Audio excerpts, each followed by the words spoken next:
अब क्या बताते हैं, जब ये प्राणी दरबार में खड़ा होता, धर्मराज के दरबार में, उसमें फिर इसे पूछा जाता है कि तू यहां से एक वायदा करके गया था, प्रतिज्ञा करके गया था कि अब के भक्ति करूंगा, बकवाद नहीं करूं, तूने वो काम किया नहीं जो उद्देश्य लेकर गया था। तो ये जीव क्या कहता है वहां पर, ये न्यू बहाना मिलाता है कि हे भगवान, मुझे किसी ने बताया नहीं, वह तो भूल पड़ गई, किसी ने नहीं कहा भक्ति कर ले, किसी ने नहीं कहा राम नाम रटना चाहिए। तब परमात्मा क्या दिखाता है कि उसको कोई भक्त, जैसे आप जी अपने रिश्तेदार को, अपने भाई मित्र बहन सखी सहेली को, आप सबको कोशिश करते हो कि भगवान की भक्ति कर लो, मनुष्य जीवन बार बार नहीं मिलता, आप खूब चेष्टा करते हो, और वो क्या करता है, वो क्या कहता है बहन या भाई कि मुझे समय नहीं, अभी समय नहीं, फिर देखेंगे फिर देखेंगे, और पीछे तो औरों के सामने नो कहता है ये तो मेंटल हो लिए, तीसरे दिन बरवाड़ा बैठे रहते हैं, इनका तो नाश होगा। तो वो अपने आप में चतुर्गणे बन रहे हैं, तो नहीं सुनते हैं। फिर वो धर्मराज के दरबार में जब खड़े होते हैं तब ये बहाना मिलाते हैं कि जी हमें किसी ने हमारे को बताया नहीं। तो उस समय परमात्मा अपने उलाने में नहीं रहते, वो सबके पास संदेश भिजवाते हैं, चाहे कोई जंगल में रह रहा है किसी ना किसी माध्यम से। तो उस समय परमात्मा क्या करते हैं, वो उसकी वीडियो फिल्म मूवी शुरू कर देते हैं, क्योंकि प्रत्येक प्राणी के अंतःकरण में, कोड वर्डों में पूरे जीवन की घटनाएं अंकित होती रहती हैं। उसको चित्रगुप्त बोलते हैं, चित्रगुप्त यानी साइलेंट फिल्म बनती रहती है गुप्त रूप में, और प्रत्येक प्राणी की है उसके पास असंख्यों जन्मों की अंदर कोड वर्डों में। जैसे आजकल आप देखते हो एक चिप है, छोटी सी चिप होती है, मोबाइल में डालते हैं और उसमें मन 50 घंटों का सत्संग विद्यमान होता है, इतनी को। और ये तो एक मैन मेड और ये गॉड मेड, तो उसने तो पता नहीं क्या बना दे। तो कहने का भाव ये है कि अब परमात्मा के विधान को समझने के लिए हमने इस साइंस ने घनी सुविधा कर दी। अब हम यहां बोल रहे हैं, सुन रहे हैं, कहीं और बीच में वायर भी नहीं, तार नहीं। अब यहां से फैक्स करते हैं, बीच में कुछ भी नहीं है, फैक्स दूसरे के कंप्यूटर में पहुंच जाता है, ईमेल पहुंच जाती है, ये कैसे? तो इसी प्रकार परमात्मा ने पहले ही प्रत्येक प्राणी के साथ ये सिस्टम अंदर ही फिट कर रखा है सबके। और यहां जो भी एक घटना आपकी होती है वो एक परमात्मा के कंप्यूटर में ऊपर वहां जा करके फैक्स रहती है डेली की। तो उस समय ये फिल्म चला देता है, उसका ट्रेलर दिखाता है, बैकग्राउंड। अब देख ये भक्त आपको क्या कह रहा है और आप क्या कह रहे हो, ये नीचे गर्दन कर लेता है। उस समय इसके पास कोई गुंजाइश नहीं अग्रम अग्रम करने की। फिर ये क्या कहता है, जी गलती बन गई, गलती बन गई, बन गधा, गलती की सजा देता हूं मैं। तो अब फिर क्या रहा उसके पीछे? तो यहां परमात्मा कहते हैं कि आपको समाज से केवल सामाजिक क्रियाओं का ज्ञान ही हो सकता है, और सत्संग में आने से आपको आत्मा और परमात्मा का ज्ञान होगा। जैसे मन नेकी कर ले 2 दिन का मेहमान, मन नेकी कर ले 2 दिन का मेहमान। जोरू लड़का कुटुंब कबीला 2 दिन का तन मन का मेला। जोरू लड़का कुटुंब कबीला 2 दिन का तन मन का मेला। अंत काल उठ चले अकेला ये तजिमाया मंडान। मन नेकी कर ले 2 दिन का मेहमान, मन नेकी कर ले 2 दिन का मेहमान। कहाँ से आया कहाँ जावेगा, तन छूटे तब कहाँ समावेगा, कहाँ से आया कहाँ जावेगा।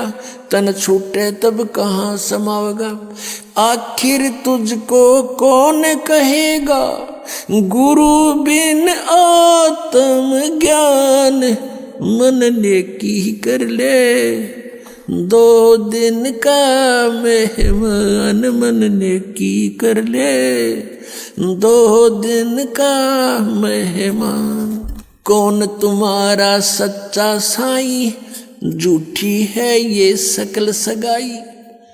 अब परमात्मा कहते हैं तू नो पहचान कर ले, तेरा सच्चा मालिक कौन है, सच्चा साईं कौन है। और फिर कहते हैं ये जो तेरे नाते हैं, रिश्ते हैं, ये तो अस्थाई है। आपको यहाँ एक लालच में भलो कर रखा हुआ है। कौन तुम्हारा सच्चा साई, झूठी है ये सकल सगाई। चलने से पहले सोच रे भाई, कहाँ करेगा विश्राम। मन ने की कर ले, 2 दिन का मेहमान। मन ने की कर ले, 2 दिन का मेहमान। हर हट माल पनगट जो भरीता, आवत जात बरे और रीता।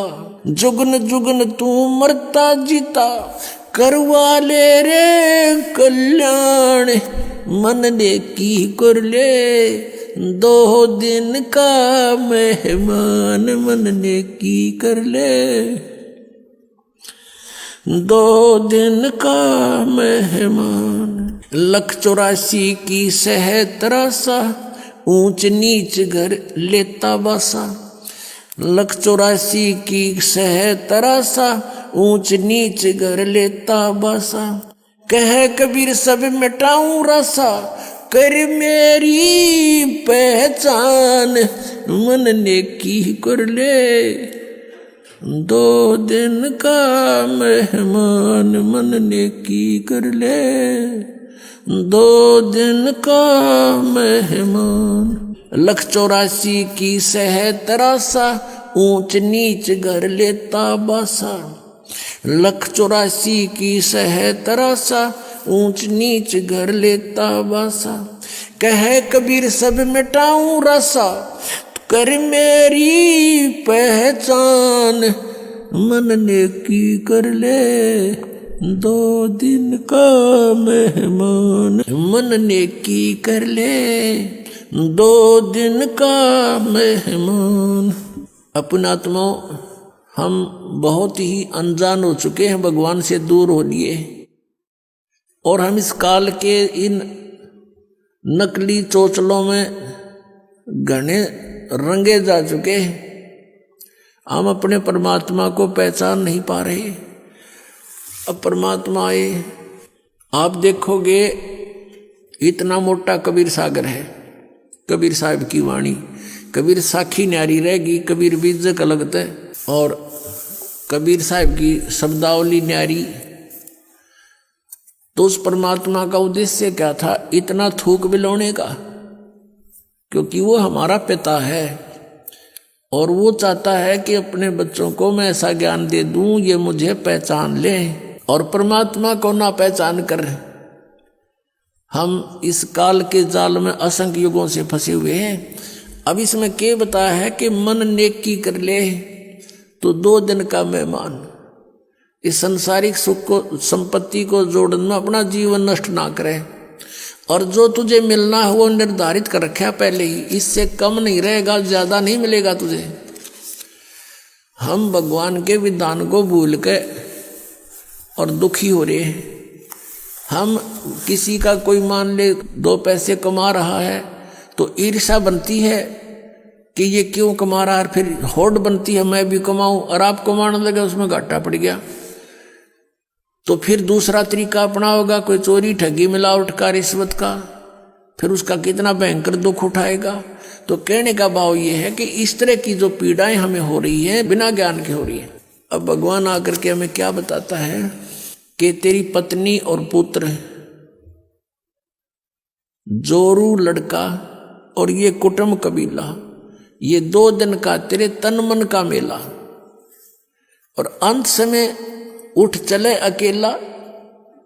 ये तज माया मंडान, जो तूने बैंक बैलेंस बना दिए, माया के ढेर लगा रखे हैं, 1 सेकंड में छोड़ कर चला जाएगा। इसने पता नहीं किस पर दुरुपयोग करेंगे तेरे पुत्र, और दंड तने भोगना पड़ेगा जो इसे पाप से पैसा जोड़ा।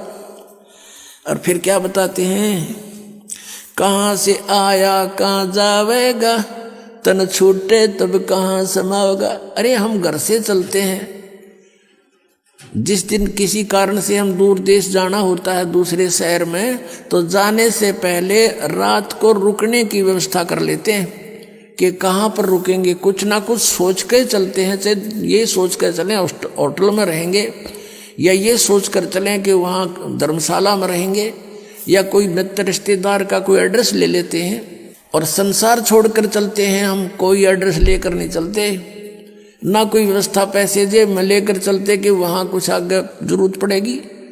तो शरीर छोड़कर जाने के लिए जो करेंसी हमने ले जानी होती है, वो पहले से ही उसके चेंज करानी पड़ती है करेंसी को। अब ये चेंज यहाँ पर वाला आश्रम में होती है और कहीं नहीं हो सकती, क्योंकि उनकी साधनाएं शास्त्र विरुद्ध हैं। और यहाँ पर है, आप धर्म पुण्य करते हो, ये आपकी करेंसी चेंज होगी, ये यहाँ तो आवेगी, और इसका जब यहाँ संसार छोड़कर जाओगे आपको आगे रखी पाओगी आपकी उस बैंक में, भगवान वाले में। तो क्या बताते, कहाँ से आया कहाँ जावेगा। कहाँ से आए थे तुम, कोई पता नहीं, और शरीर छोड़ के फिर कहाँ जाएगा, पता नहीं। तो ये इसको आत्मज्ञान कहते हैं।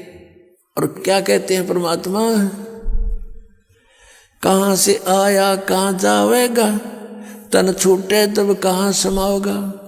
आखिर तुझको कौन कहेगा, गुरु बिन आत्म ज्ञान, मन ने की कर ले 2 दिन का मेहमान। पुण्यात्माओं, हम इतनी गहराई से सोचते नहीं भगवान के इस विचार को, वो क्या कहना चाहते हैं। अब कैसे बोलते थे परमात्मा, कहीं भी जाकर खड़े हो जाते थे कबीर परमेश्वर, और अपनी इस आवाज में परमात्मा अपनी अमृतवाणी को बोलना शुरू कर देते। जैसे ये शब्द आपको सुना रहा है ये दास, इसमें कितना गहराई भरी हुई है।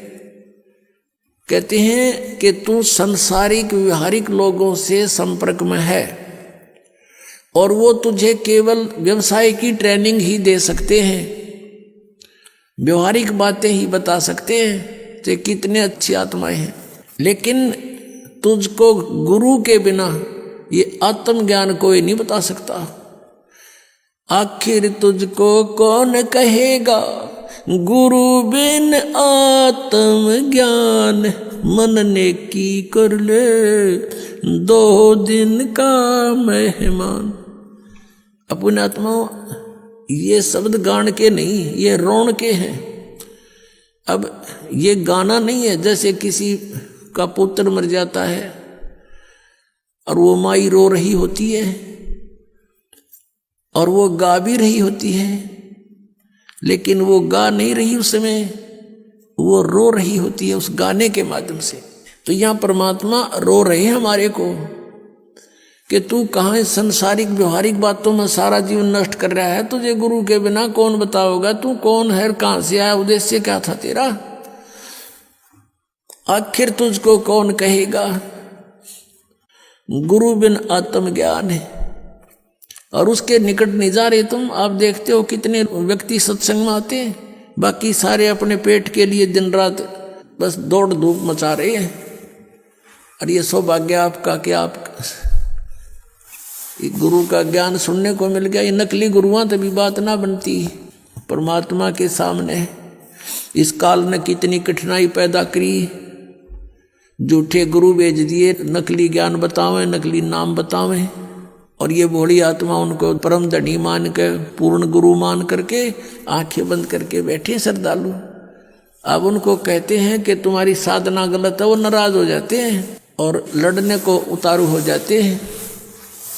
अब भोली आत्मा है, उन्होंने तो उनको पूर्ण संत मान रखे है, उनको क्या कहेगा पता नहीं, तो पुण्यात्माओं, यदि आप किसी मार्ग पर जा रहे हो, आगे से आपको कोई कहता कि ये मार्ग ठीक नहीं आपका, तो बुद्धिमान व्यक्ति को वहां रुक जाना चाहिए, उसकी बातों पे कुछ जोर देना चाहिए, उसके साथ झगड़ा नहीं करा कि तू झूठ क्यों बोल रहा है, क्यों गलत बता रहा है मेरे मार्ग को। इसमें लड़न की बात से भाई, अगर आपको कॉन्फिडेंस है कि मैं सही जा रहा हूं तो चला गया, नहीं इसने जैसा कहा उसको आपको बता दिया भी, अगर रास्ता ठीक नहीं तेरा यूं, तो उसके साथ झगड़ा नहीं करना होता, कोई भी ना करता ऐसे तो, बल्कि विचार करता आदमी कि सचमुच इसने क्यों ऐसा कहा, भाई पता तो करें, कारण पूछे, फिर वो कारण बतावे, उससे ना यकीन हो दूसरे से पूछे, तीसरे से पूछे, तो जब फाइनल हो जाए उस मार्ग पर फिर चलना चाहिए।